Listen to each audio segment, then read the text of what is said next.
Libre des mémoires. Libre de la mort par Alexandra Elieza.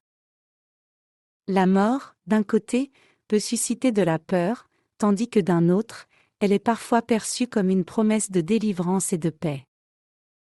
Pourtant, si la vie sur Terre nous expose à la dualité et au contraste, et que l'on croit qu'un au-delà de paix et d'harmonie nous attend, il est légitime de se demander quel sens aurait cette vie que nous vivons ici et maintenant? Pourquoi ce passage serait-il libérateur et pour nous libérer de quoi? Pourquoi n'emmènerions-nous pas avec nous nos peines, nos souffrances, nos croyances, nos attachements, nos peurs? Si tout part au moment de la mort, alors que reste-t-il de nous? Et pourquoi nous n'arrivons pas à nous en débarrasser ici, dans la matière?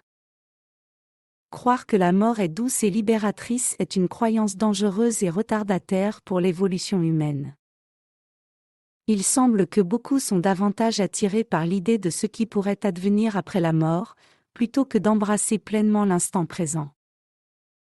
Pourtant, chaque expérience que nous vivons est précieuse, un maillon nécessaire dans notre cheminement. Rien n'arrive par hasard, et nos choix eux-mêmes font partie d'une plus grande conscience, qui évolue et s'épanouit à travers chaque épreuve et chaque découverte. Cette conscience, pour grandir, a besoin d'un regard sincère et profond sur soi. Sans cela, elle risque de rester figée, emprisonnée dans les mémoires et les formes du passé.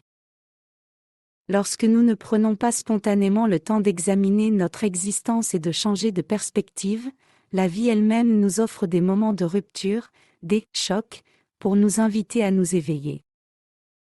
Si on prend le point de vue que la mort ne délivre pas l'âme de ses blessures, on en vient alors à comprendre qu'il n'y a qu'à travers l'expérience de la vie que nous pouvons la libérer.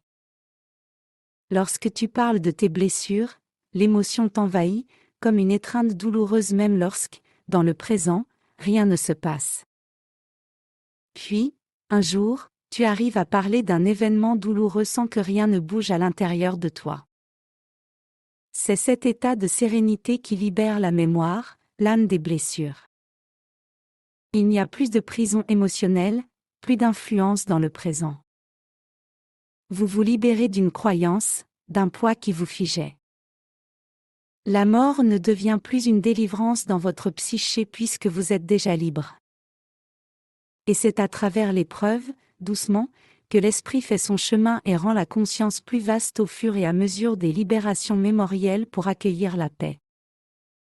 La paix véritable ne réside pas dans la mort, mais dans la vie elle-même, lorsque mémoire, intelligence et ego s'unissent harmonieusement à travers le corps.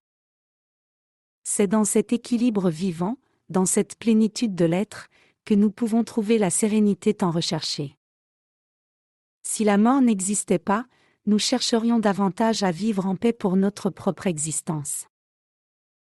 Accueillons chaque épreuve comme une opportunité de croissance, et chaque souffle comme un rappel que la paix est déjà là, en nous, dans le présent.